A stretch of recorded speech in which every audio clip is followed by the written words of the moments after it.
Welcome to the Stellar Vault. Say hi in the comments to awaken the archive. Then like, subscribe, and let the tale begin.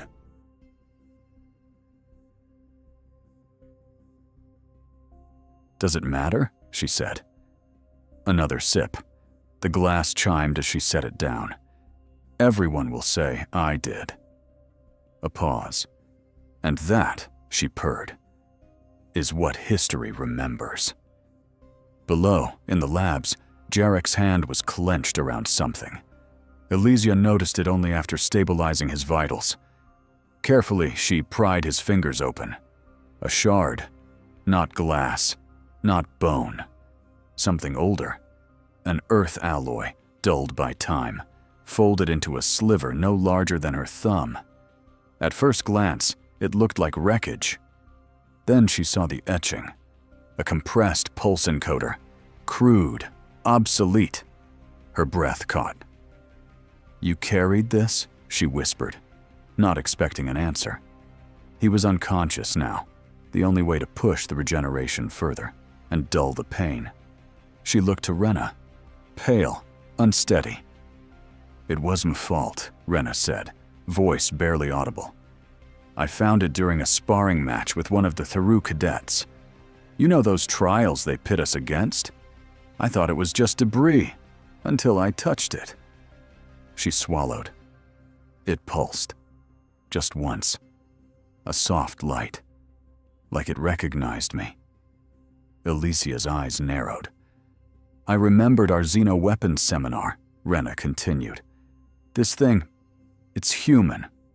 Old, but still live. I gave it to Jarek." A pause, then quieter. He suppressed the signal. Reprogrammed it. Set it to activate 30 hours later. Silence stretched. Elysia exhaled, her head shaking slowly in frustration. "He was going to plant it," Rena whispered, "on someone. A guest, a guard, a diplomat. Whoever got close enough." Her voice cracked. "He was trying to send a message. To Earth. To home." Jarek moved like a man not yet healed, but unwilling to wait. The lower gym annex was empty this time of cycle, meant for off-duty training, recovery drills, and low-threat sparring. He ignored all of that. Pain was background noise now. The regeneration serum had done its work too well. His body was rebuilding faster than it should. That didn't mean it didn't hurt. His ribs still caught when he twisted. His pulse still raced too hot. But it was tolerable. Footsteps. He turned. Slow, not hostile, but ready. It was the Theru student, the tall one. Saalvin, if Jarek remembered the name correctly. Gray skin, smooth as shale. Bright copper rings set along the neck ridges. Tactical cast. Saalvin stopped a few paces away, arms loosely folded. His tone was unreadable. "I saw what you did," he said. "In the promenade." Jarek didn't answer. "I would have killed him," Saalvin admitted. "Any of us would have." Jarek nodded once, cautious. "But you didn't. That's..." He tilted his head. "It's hard to understand, and harder to ignore." Jarek kept his breathing steady. Wasn't a strategy, just what felt right. Saalvin blinked slowly. "That's what makes it worse." He reached into his shoulder pack, pulling a small med stripe, and extended it. "This will help with the neural tremors. It's standard for our post-hyper reflex crash." Jarek took it. "Thanks." Saalvin nodded, a flicker of something. Respect? Confusion? It passed quickly, though. "I'm leaving tonight," he added. "Funeral rites on my homeworld. A family obligation. I'll be back next cycle." Jarek didn't say much else, just nodded again. But when Saalvin turned to leave, Jarek moved. Quick, precise. The small shard slid from his sleeve into his fingers, and with the faintest of touches, he slipped it beneath the flap of Saalvin's side pack. a stitched inner fold meant for scent seals and soft currency. No scanners would pick it up. No eyes would see it. The signal was dormant, set to ping 30 hours later. Jarek exhaled, slow. A message had been launched. A whisper hurled into the stars, waiting for a voice to catch it. Light years away, far from Aperor's fortress, in the dead space between dying trade routes, a battered frigate coasted silent among fractured asteroids. Its hull bore no insignias, only plasma scars and a smear of gray paint masking old war symbols. Inside, Adric lounged in the pilot cradle, boots up, neural jack pulsing softly at his temple. Leora's voice stirred into the cockpit, smooth and teasing, like she was just now waking up. "You're not going to believe what I found." Adric didn't even open his eyes. "Please tell me it's a moon made of whiskey." "Close. Old human tech, ping. Very old. Buried so deep I almost missed it." Now his eyes opened. "Talk." A data stream shimmered into view on his side panel. It was jagged, fragmented, but unmistakably structured. "Transmission fired 30 hours ago," Leora continued, her tone slipping into that cadence she used when things actually mattered. "Piggybacked onto a cadet transport, running ceremonial leave from Aberor's fortress. Single-use ping. Dead dropped the second it cleared orbit. Manual trigger. No uplink. Human protocol? Earth tier. Ancient. Mid-pre-split structure. Pulse encoded. It wasn't just buried. It was buried smart." Adric sat forward. "Let me guess. Not in any official logs. Wouldn't be any fun if it was." He scratched his jaw. "Who was on that ship?" "No way to confirm," Leora said. "They were all her cadets. One of them had death rights on their homeworld. A solemn excuse, low scrutiny.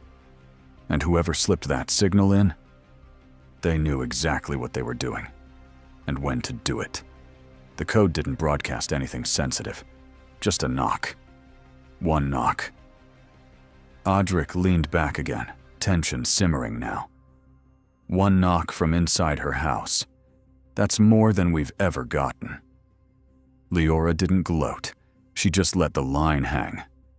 Then, "So, do we tell the adults?" He sighed. "Get me Stark." The holo display blinked twice.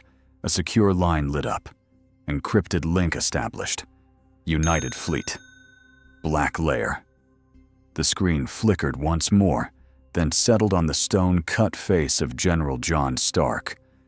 Weathered, grizzled, not in the mood for visitors. "You don't call unless it's about to get expensive," he said. Adric offered a lazy two-finger salute. "Nice to see you too." "Spit it." "We caught a ghost. Old human signal. One burst, buried deep, popped right after a cadet shuttle left Aberor's fortress." Stark's eyes sharpened. "Identified sender?" Adric shook his head. "No tags. No return line. Leora says the signature's Earth make, likely encoded in the cadet's gear. It's not a data drop. Just a handshake." Stark's jaw tensed. Cadet could be a mule, willing or not. My thoughts exactly. Whoever did this knew the timing, the route, and how to use tech no one touches anymore. That takes training. "You think we have someone inside?" "I think someone inside wants out," Adric said. "They can't shout, so they knocked. Quiet, but precise." Leora broke in over the channel, dry as ever. "And in case you need political context, General, Aberor's been campaigning hard lately. She held a private arena match at her fortress for members of the Council's inner circle, showcasing that warrior of hers, the one who dominated the Kalor fights. However, her champion got wiped. Quietly. She's holding an exhibition in Kalor in 5 days, and word is she's calling in fresh blood." Stark blinked. "And you think?" "I think we'll see the new fighter soon. And if someone cracked her record, that's a clue worth watching up close. Stark nodded. You go quiet. You watch. You don't interfere. Wouldn't dream of it, Adric said, already queuing up jump coordinates. Stark cut the feed without another word. Back in the cockpit, Leora whistled through the comms. So, we going to Kalor? Adric smirked. Front row seats. Let's see if her empire's got a crack. And if they don't? He stood, stretching. Then we find the edge and make one. Leora purred through the system. Now that sounds like you.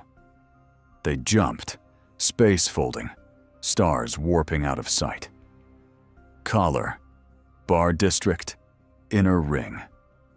The light inside the bar was low and green, filtered through algae-tinted panes built into the ceiling, casting long shadows over tables, scattered with half-melted drink cubes and flickering deal chips. Adric sat alone, coat draped over one shoulder, sipping something dark and burn-heavy. He looked like a man killing time, but his eyes missed nothing. A familiar voice, velvet and amused, drifted from behind him. Well, if it isn't my favorite ghost. He looked up. A tall, copper-skinned woman in a woven-cut tunic slid onto the bench across from him. Her eyes were rimmed in gold liner, smile slow and teasing. Not beautiful by textbook standards, too sharp, too bold. But she moved like someone who knew exactly what her time was worth. I thought you were dead, she purred, or arrested, or married, which would be worse. Adric smirked. Not yet, but I've been considering my options. She gave a low laugh, brushing her fingers along the rim of his glass. You staying long? She asked, voice dripping casual heat. Depends on the scenery, he said. She leaned closer. Well, this week's entertainment includes a new arena match. Big one. Word is, Aberor's bringing a human. Adric's eyes didn't change, but the pause before his next sip was just long enough. A real one? He asked. Not a stage dummy? She shrugged with exaggerated indifference. That's what they say. A boy. New. Pretty. Mean eyes. Adric's fingers tapped once against his glass. Can't wait, he said dryly. She leaned in, the space between them deliberately thin. If you're bored after, I'll still be here. His smirk turned into something softer, genuine, warm, familiar. He reached across the table and took her hand, lifting it with care. Then, gently, almost ceremonially, he kissed her knuckles. She rolled her eyes but couldn't hide the smile. You always do that. He smiled. It always works. He slid a keycard across the table. I've got the upper room for the week, paid in advance. I'm leaving early. She glanced at the card, then looked up, amused. Still the gentleman.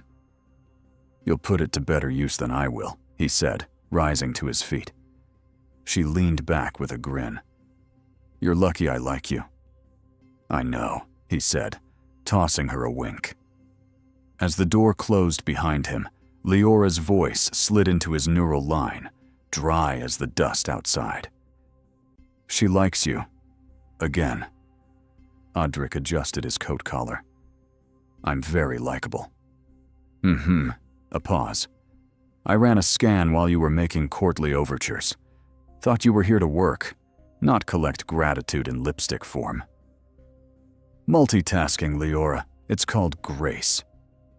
It's called being obvious, she muttered. Then, South Corridor's busy. Vendor district's heating up. I'd move now if you want eyes on her tower. Already moving. And then he stepped out into the neon-streaked night, vanishing into the crowd. The street hummed with late-cycle commerce. Collar's lower quadrant was a crush of bodies. Merchants from 20 systems shouting over each other. Spice smoke rising from heat vats. Weapons laid out on velvet-scorched tables. Combat gear, poisons, exo-sheaths, everything for sale, everything ready for war. Adric moved like he belonged. His coat was dust-worn, collar high. Leora whispered in his neural jack, feeding ambient data through one eye. Low harmonic scans, crowd telemetry, comm slivers. He stopped in front of a weapon vendor displaying cryo knives and folding arc blades. "Heads up," Leora murmured in his ear. He followed her direction. Across the square, an ornate ground skimmer flared to a halt in front of the crimson-laced tower that housed Aberor's quarters. The escort detail stepped out first. Teru honor guard, sleek armor, ceremonial blades. Then she stepped out. Tall, composed, dangerous. Aberor, and behind her, 3 figures. "Zoom in," Adric whispered. Leora obeyed. One of the figures was a tall human male, broad shoulders, stiff posture, clothes too perfect, like someone was dressing him as a warrior. His eyes, though, burned like he wasn't playing the role. A moment passed where he met Aberor's gaze and didn't bow. Leora froze the feed. "Look at that," she said softly. Defiance. The second was a girl, slighter, eyes darting, fingers twitching at her sides. She glanced at the male. Her worry was real. And the third, Elysia. Adric recognized her instantly from the Theru files he'd stolen cycles ago. "She's the one from the lab," he muttered. "Medical lead. So why is she with them?" Leora fed back the lip red. One phrase popped from Elysia's mouth as Aberor turned away. "They're not stable. Not this soon." Leora didn't need to translate tone. "She's not talking about biology," Leora said. "She's worried they'll break." Adric stepped back from the vendor table, eyes never leaving the building. "Those 3, he whispered. "That's the signal. It has to be." Leora clicked an affirmation. Who else would use old Earth code that precise? Who else would plant it on a cadet shuttle and time it to pulse 30 hours after orbit? Adric nodded once. "Get me Stark. Now." Inside the private quarters where the fighters were located, Yarrick stood near the window slit, watching the night haze shift over Kalor's skyline. His hands were braced against the sill, shoulders tight. The room was too clean, sterile floors, a long composite table. Surveillance nodes tucked discreetly behind ornamental lighting. Even the air tasted filtered. Elysia sat across from him at the table, flicking through a bioscan readout on her pad, but her eyes weren't on the numbers. Rena hovered by the door, arms crossed, a pale face. None of them spoke for a moment.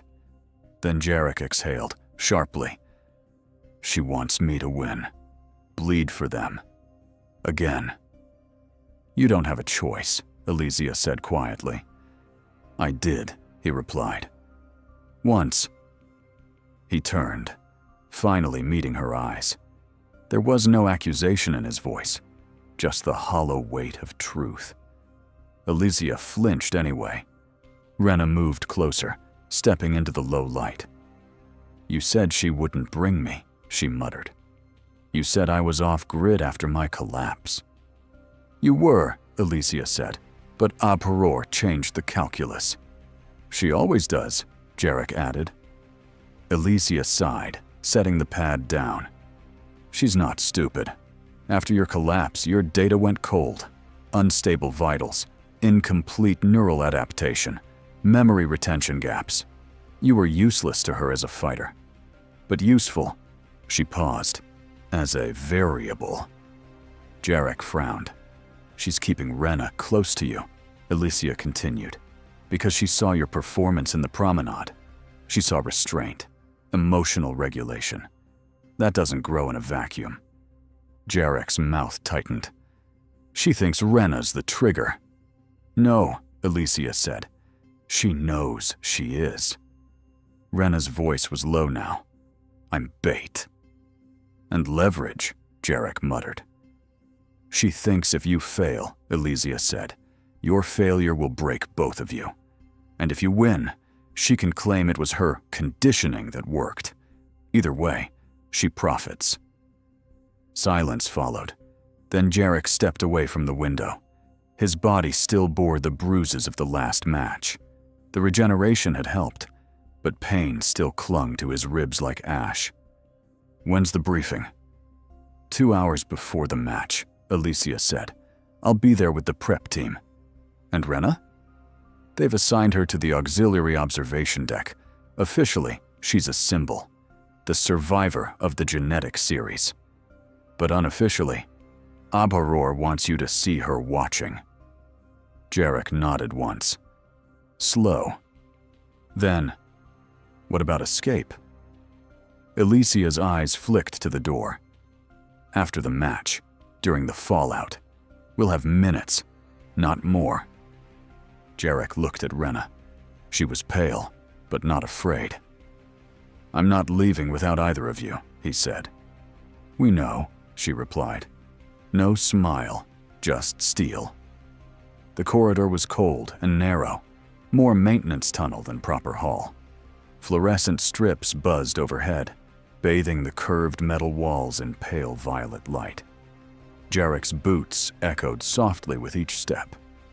This was supposed to be reflex calibration, standard pre-fight prep, a 10-minute walk to test nervous system response, heart rate, muscle rhythm. It was protocol, clinical, controlled. But something felt off. The usual escort, 2 guards in Teru tactical livery, had met him at the door outside his quarters.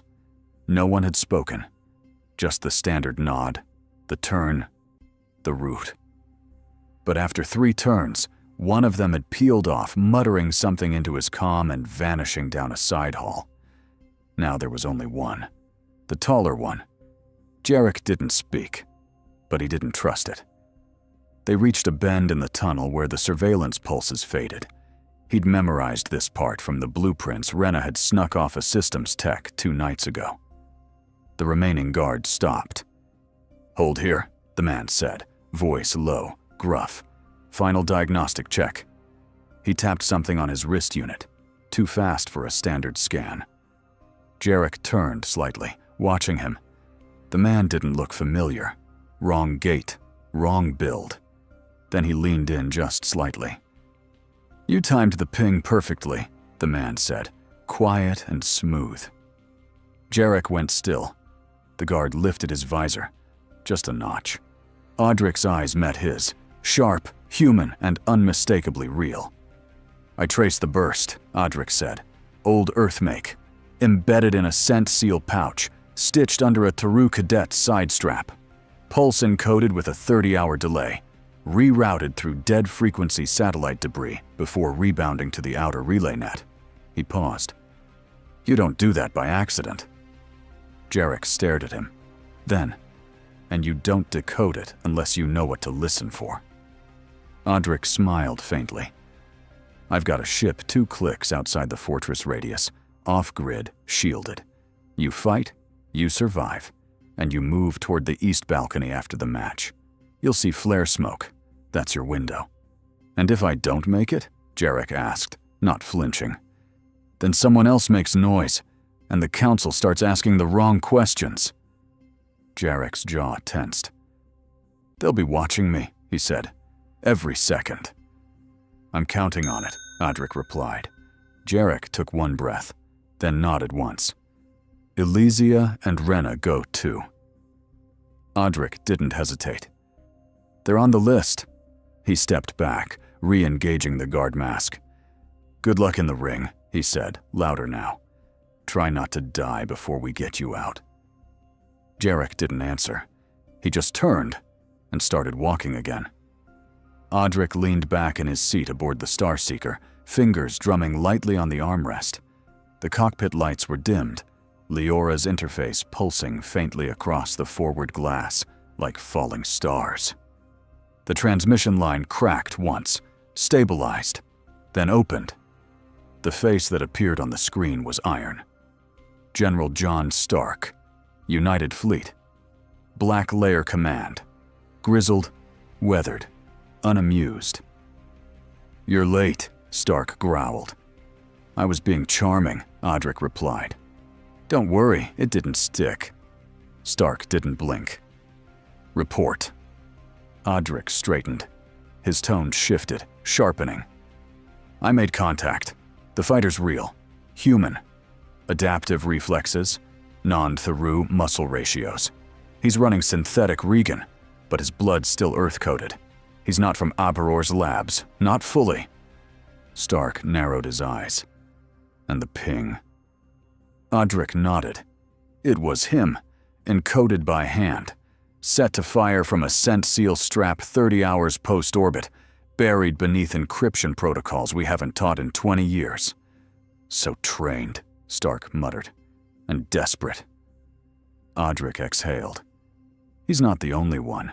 Elysia is with him, bioengineer from the Theru cell. She is the one controlling the experiment." "Willing?" "Looks that way. But she is also protecting him. And the girl, Rena. Younger. Former subject. Not combat-rated, but clearly important." Stark's jaw flexed once. "They'll be watching him. If this is a trap—" "It's not," Adric said flatly. "They don't know I'm here. And he asked for them first. Not a word about himself." Stark went silent. Then, "You have an exit?" "Barely," Adric said. "He's scheduled for a fight in the Kalor pit. Aberor wants a spectacle. I'll trigger the distraction during the chaos. He'll move toward the eastern tier. There's a service lift with line of sight to the outer platform. I land, extract, jump. If I miss that window, we don't get another." "And the enemy?" 6 support ships in atmosphere. Light armor, mostly for show. She's not expecting heat. Council's watching. Nobody wants to start a fire while they're still placing bets." Stark nodded once. Curt. "You'll have backup," he said. "Minimal footprint. I'll punch in behind you. 2 cruisers in blind crawl. If your signal clears the atmosphere, we land hard." "And if it doesn't?" "Then you better get poetic on the way out," Stark muttered. "Because they'll write your name on a wall, and I won't." Adric grinned faintly. "Touching." Stark leaned in. "This boy, Yarek, you trust him?" "I trust the kind of desperation that writes itself in blood." A pause. Then, "You'll need timing." Stark keyed a countdown clock on his end. "Your window opens at dusk cycle, exactly 3 hours after match start. I want visual confirmation and a flight vector locked before that." "Done." And Adric, "Yeah?" "Don't miss." Adric nodded once, then killed the feed. Silence fell in the cockpit. Leora's voice broke it. "You know this could kill you." "I've died in worse places." She paused. "I'll prep the launch rail," she said quietly. "Thanks," he murmured. Then leaned forward, watching the stars shift. 3 hours, and 1 boy who refused to break. The Collar Pit arena was full. Anyone and everyone was here for the fight. The pit was a bowl of polished obsidian and violence. Lights ringed the upper dome like predator eyes, casting long, fever-colored rays down onto the blood-slick floor. Above, balconies overflowed with spectators, council delegates, off-world nobles, and high-stakes gamblers, all humming with anticipation. And in the center, alone, stood Jarek. His breathing was controlled, his stance set. But his hands, they were curled and uncurled, tight with pain. The regeneration kept his body together, but every nerve sang warnings. Every muscle remembered the last trauma it endured. Across from him, the gate opened. The first opponent stepped out, towering, spined, armored in something that looked grown rather than forged. A champion of the Varaxi clade. Its eyes gleamed with pupilless focus, and its lower arms flexed twin blades from beneath the elbow ridges. The crowd roared. Jarek didn't flinch. The bell didn't ring. It screamed. The Varaxi launched forward, movement fluid, lethal. It swung with the efficiency of something born to kill. Jarek dodged low, caught the first blade against his bracer, rolled beneath the follow-up, and slammed his elbow into the creature's knee joint. The snap was satisfying. The retaliation was not. A claw caught his side, sharp, deep. Blood splattered across the arena floor. Jarek staggered, caught his breath, then pivoted and drove his heel into the Varaxi's throat node. It reeled back. Momentum. Jarek leapt, too fast for its bulk, and jammed a broken floor shard deep into the soft membrane beneath its right arm. The thing shrieked, flailing. One more strike. 2. The creature collapsed. Dead. The silence was thunderous. Then it broke into noise. Cheers, howls, laughter. The gallery above vibrated with the impact of fists slamming into railings.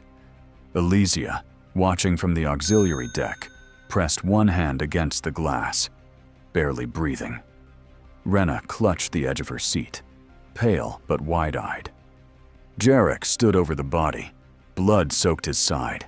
He was swaying slightly now. He hadn't fallen, but he was cracked and still alive. The gates began to open again. Not the exit gate, not the med teams. Another entrance. Whispers rippled through the crowd. Confused, intrigued. From the highest tier, Abaror stepped into full view. She didn't raise her voice. She didn't need to. Her words were piped through the entire dome, laced with calm cruelty. A remarkable display, she purred. But greatness is not proven by surviving one test. Jarek looked up. Abaror smiled, sharp and slow, and her gaze locked with his like a blade slipping beneath the ribs. Bring out the next challenger. Gasps erupted from the audience. Even some of the nobles leaned forward in disbelief. 2 fights, consecutively? It was unheard of. The Kalor code only allowed 1 match per cycle. Any more was a death sentence. The guards dragged the Varaxi corpse away as another gate opened. And from the shadow stepped a second warrior. The Grunthor warrior was smaller than the first, but bred for far worse. Its segmented mat armor hugged a wiry frame, limbs jointed at unnatural angles. Twin hooked plasma blades extended from wrist guards, still slick from ritual sharpening. Its visor hissed open, revealing a face like oxidized iron, mandibles twitching, jaws painted in dried ceremonial blood. It didn't roar. It calculated. Every movement had purpose. Jarek's lips parted, just slightly. Not in fear, in fury. Above him, Abaror turned away, already walking from the balcony. Her message was clear. No mercy, no reprieve, no survival. The crowd split, some screaming in protest, others drunk on the promise of a second kill. And in the middle of it all, Jarek squared his stance. The second bell screamed. The fight wasn't over. The audience shifted uneasily. No weapons, no announcement, no pause. Just a new predator dropped onto blood-wet stone. A ripple of disbelief moved through the balconies. This isn't how it's done. He earned his life. Right. And his reward is death? That's not a fight. That's a sentence. The second challenger hissed once, then launched. Jarek barely dodged. The slash grazed his thigh. His balance broke. He rolled, cursed, pushed to his feet with a grunt. His body was failing. Region working on fumes, bruises blooming under the skin. His first fight had been a furnace. This was a crucible. The crowd roared, but it was jagged now. Uneven. Too many voices were shouting at once. High above, Abaror said nothing. She stood unmoving at the overlook, fingers curled along the edge of the balustrade, watching, measuring, knowing. Below her, Jarek braced against the wall as the Grunthor closed in again. Far beneath the arena floor, tucked into the vendor district along the east tier, a flicker of static jumped through a fuel cell relay. Then another. Inside the guts of an old vendor skiff, Leora's voice chimed softly over Adric's neural line. Scramblers primed. Crowd telemetry scattering. 2 seconds to pulse. Confirm blast radius, Adric muttered, eyes on the pit cameras. Non-lethal. Enough for chaos. Do it. The skiff detonated with a sharp electric burst, a blinding white flash followed by a plume of gray smoke. Crowd screams surged, guards yelled for order, power dipped, lights stuttered, then re-engaged on emergency cycle. Security teams pulled back from the lower quadrant, flooding toward the east wing. Above the arena, fire alarms flared, sirens wailed. "Come on," Elysia hissed, grabbing Rena's arm the moment the alarms blasted. "That's our window. We move now." Jarek saw the flicker, the chaos. The guards were distracted, comms scrambled. Emergency lockdowns didn't trigger fast enough. This was the moment. The window. But the Grunthor didn't care about chaos. It lunged again, claws out. Jarek ducked left, but his ribs screamed. Blood ran down his side. He countered with a brutal palm strike to the throat. Nothing. The creature swiped again, catching his shoulder. Pain seared through muscle. His knees buckled. Somewhere beyond the haze, he saw the gate. Open. Just meters away. But not yet. The Grunthor reared again. No hesitation. No exhaustion. Jarek snapped. With a roar, he surged forward, grabbing the creature by the back of its neck, dragging it down to the stone. Fist. Elbow. Again. Again. It snarled, then shrieked as Jarek drove his knee up, cracking bone beneath chitin. Then, in one ragged, furious motion, he crushed its throat. The creature convulsed once and stilled. Jarek staggered to his feet, covered in blood, his own and theirs. The crowd was in chaos. And then, "Jarek!" a voice shouted from the side gate. He turned, breathing ragged. Rena stood there, eyes wide. Behind her, Elysia gripped the frame, half pulling her forward. "You have to move! Now!" Elysia called. Jarek didn't wait. He ran, blood dripping from his fingers, lungs burning. And behind them, Aberor's eyes narrowed as the smoke spread and the arena began to collapse into full riot. Jarek met them at the gate. No words passed. The three of them moved fast, boots slamming across scorched tile, ducking low beneath dangling banners and skimming fire suppression foam bleeding from the ceiling vents. The air was thick with burned ozone and panicked screams. "Security lockdown's about to seal this sector," Elysia panted. "We have to reach the pad, now." They went straight across the east wing stairwell, and from there, down 2 decks. Leora's voice crackled into Adric's neural feed aboard the Starseeker. "They're coming in hot. I count at least 9 hostiles tracking them, some with heavy boots. You'll have them at your ramp in 30 seconds. Ramp's open. I will see them," Adric said, eyes fixed on the glowing corridor feed. He moved to the top of the ramp, plasma rifle locked and aimed. A flash of movement. A soldier rounded the corner behind them and leveled a weapon. Adric fired first. The guard went down, but more were coming. "Leora, keep the scramblers live. Buy me 30 more seconds." "Working on it. Thermal jammers deployed. But they're pushing hard." Jarek, Rena, and Elysia broke into view, running full speed. Jarek's eyes were sweeping for threats. Elysia kept close to Rena, moving fast, her medpack slung tight across her back. Then, just meters from the ramp. A crack. Elysia staggered, her breath hitched. She dropped to one knee, hand clutched against her side, blood already welling between her fingers. Elysia dropped hard, blood soaking her side. Rena cried out, diving down to catch her before she hit the deck. "Elysia! I'm fine!" Elysia gasped, even as her lips lost color. Jarek skidded to a halt beside them, his eyes locked onto the wound.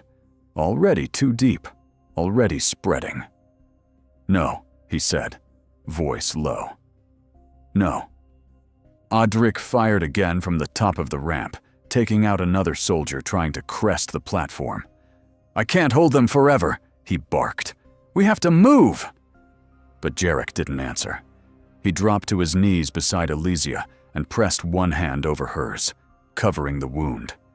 His other hand braced her shoulder, fingers trembling. A pulse rippled out. Not visible, not measurable, but real. Rena felt it in her chest, like something ancient and wrong and beautiful moving through bone and blood. Like something waking. Jarek's jaw clenched. He didn't scream, but his body convulsed once. Veins lit under the skin like lightning. Elysia inhaled sharply, then again. The bleeding slowed. Her color returned. Adric saw it from the ramp. Jarek crouched over Elysia, hands glowing faintly, blood already soaking his back. The effort in his face said it all. This was everything he had left. Adric didn't move closer, didn't shout, just steadied his rifle and murmured with quiet respect. "Hell of a thing, kid." Then he pivoted, laid down cover fire, and cleared the path behind them. Jarek's hands dropped away. He was shaking, barely upright. But Elysia was alive. "Let's get her inside," he breathed, forcing himself to stand. Rena and Jarek helped guide Elysia up the ramp, her legs working again, weak but moving. And then, the shot. It hit his back with brutal force, not a graze, a full, burning impact. He staggered forward, catching the ramp railing with one hand. Rena screamed his name. Adric pivoted, fired 3 times into the advancing shadows, dropping another squad of soldiers as civilians scattered behind them. "Go!" Adric shouted to Leora. The ship's systems recognized the cue. The ramp began to rise. Jarek stumbled the last steps. Rena reached out and grabbed his coat, hauling him in just as the ramp sealed shut behind them with a hydraulic thud. He collapsed inside, blood trailing. Elysia, barely upright herself, dragged her med pack open and dropped to her knees beside him. Her training kicked in, faster than thought. "I've got you," she whispered, pressing the sealant to his wound. "Stay with me, Jarek. Don't you dare." Behind them, the Starseeker roared to life. Leora's voice filled the cabin, sharp and alert. "We're airborne, but they're following." Adric swore under his breath and took the helm, punching the throttle as blaster fire streaked past the hull. Then, quieter. "Stark, your timing better be flawless." The Starseeker surged into Caller's upper atmosphere in a streak of blue fire, engines shrieking against gravity's pull. The ship banked hard, veering between 2 towering comm spires as plasma fire lanced past the hull. "2 pursuit ships on Vector 6, Leora snapped, 3rd coming in from the south tier. "I see them," Adric muttered, teeth clenched. The ship rolled. Sleek and sharp, Starseeker was fast, but not invincible. Shields flared as a bolt struck the rear quarter. Sparks bloomed across the nav console. Leora adjusted pitch automatically. "Shields down to 63. I'm venting static into the outer shell. Try to mask the exhaust trail." Adric jerked the yoke left, sending them into a spiral between 2 cargo haulers caught in the chaos. One of the enemy ships tried to follow, clipped its wing on a broken docking arm, exploded mid-turn. "That's 1, Adric said, eyes narrowing. "Come on, baby, give me another." The second ship fired a burst. The Starseeker dipped, tail fin skimming the tree line as Kalor's defense towers turned, too slow to react. "Leora," he said. "Lock targeting. Give me a pulse burst." "Marked." Adric toggled weapons. He fired. The Starseeker's ventral cannons lit the sky, a direct hit. The second ship spun out, slammed into a spire, and vanished in flame. "That's 2. "Third still tracking," Leora warned. 10 seconds to visual. Adric's jaw flexed. "Stark, where the hell are you?" Inside Aberor's war room, the walls of the command deck pulsed with slow, venomous light, red and silver tones flickering across polished obsidian. Tactical feeds shimmered across multiple vertical panes, each displaying angles of the chase in real time. The Starseeker was a sharp smear of motion across the topmost screen, evading pursuit with brutal elegance. Aberor stood at the center dais, unmoving, but the air around her felt charged, like it might explode if she even breathed too sharply. Behind her, commanders fumbled for updates, relays, triangulation. They spoke in clipped tones, never raising their eyes to her. One of them finally dared. "My lady, we've lost 2 interceptors. The human's ship is faster than projections." "Of course it is," she said softly. Her voice was like silk over wire. She turned slightly, and the man who'd spoken went pale. "I don't care how fast it is. I care why you haven't brought it down." Another feed snapped into focus. It showed the Starseeker clearing the upper thermosphere, engines flaring.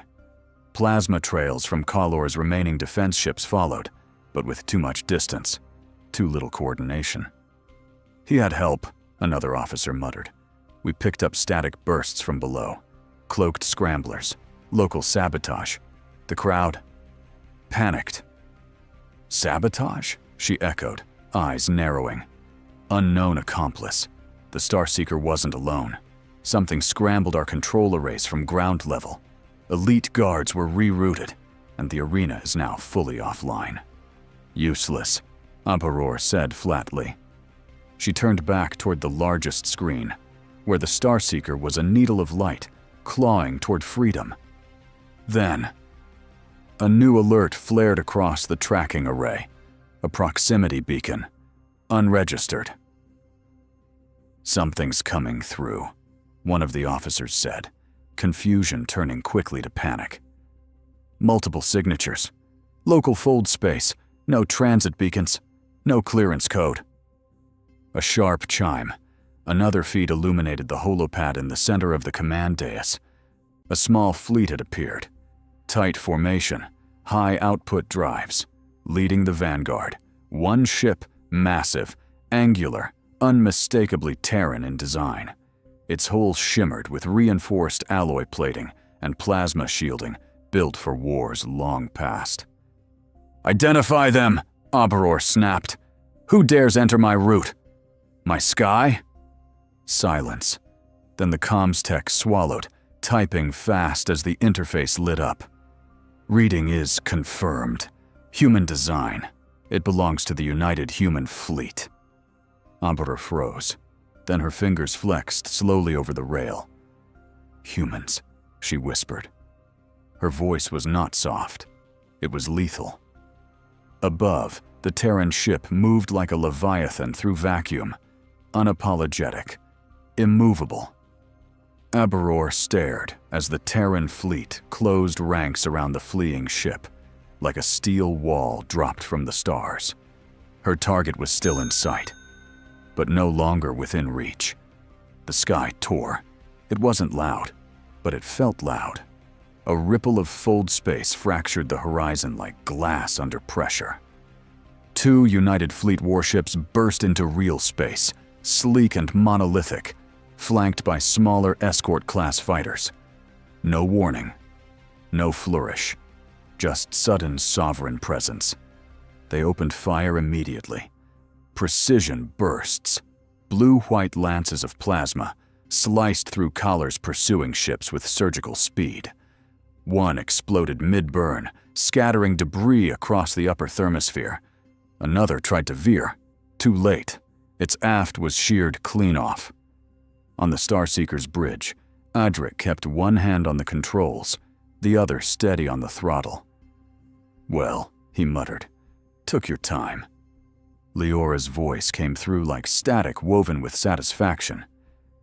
"Stark's never late," she said. "Just dramatic." On cue, a new signal pinged the console. A voice, deep, smooth, unmistakably human, came through the secure line. "Starseeker, lock trajectory. Brace for pull." Adric flipped the comms. "Ready." Inside the medbay, lights flickered as inertial dampeners struggled to keep pace. Sparks burst from one of the wall consoles, and the overhead lighting dropped into crimson emergency tones. Elysia braced herself, one hand on the stabilizing rail, the other still clamped on Jarek's shoulder. He was ghost pale, breathing shallow but steady. Barely. Rena hovered beside her, clutching a handhold, knuckles white. "What's happening now?" "Fleet response," Elysia said tightly. "Those aren't Abaror's ships. I'm assuming help is here. Has to be." A jolt shook the deck. Jarek groaned, shifting under the straps. Elysia knelt over Jarek again, fingers pressing a patch of gel tag to his wrist. "Come on, kid," she whispered. "You're not dying in this bucket. You're going home." The ship pitched one last time, then everything stilled. A hum. Blue light bled through the viewport seams, wrapping the ship in a faint, rising shimmer. Elysia clenched her claws and closed her eyes. "Hold on," she said. The larger of the two fleet ships, a Terran-class heavy cruiser, fired a phase stasis beam. It wasn't a tractor pull. It was containment. Protection. Gravity flattened. Time lurched. And then, with one final blink of warning, they vanished. The ship was silent in the way only FTL could make possible. Elsewhere on the ship, Adric stood near a transparent viewing corridor, arms folded, watching stars blur into stitched light. Stark stepped up beside him. "Theru," he said without preamble. "In our ship." At his side. Adric didn't look away from the stars. "Yeah." "You trust her?" "No," Adric said. Then after a pause, "But he does. And he's the one that bled for her." Stark didn't speak. He didn't need to. Adric finally turned, met the general's eyes. "She didn't run when it got bad," he added. "Didn't shoot him when he turned his back. She stood between him and a kill shot. That counts for something." Stark grunted. "Or she's clever. They're alive. That's more than clever." They stood in silence a moment longer. "Don't forget what they are," Stark said finally. "Theru don't rebel, not without a price." Adric looked back to the blur outside the hull. "Everyone bleeds for something, Stark. The only question is, for what?" Back in the medbay, Rena brushed hair from Jarek's brow. "Hey," she whispered. "I know you can't hear me, but if you're dreaming, dream toward us, not away, okay?" Elysia blinked, finally. Her voice was hoarse, quiet. "He'll come back," she said. Rena looked up. Elysia didn't elaborate, but her hand, just for a moment, rested atop Jarek's, steady as a vow she didn't speak. Outside the ship, light screamed and space bent, and nothing in the galaxy could hear the promise made in that silence. But it was there,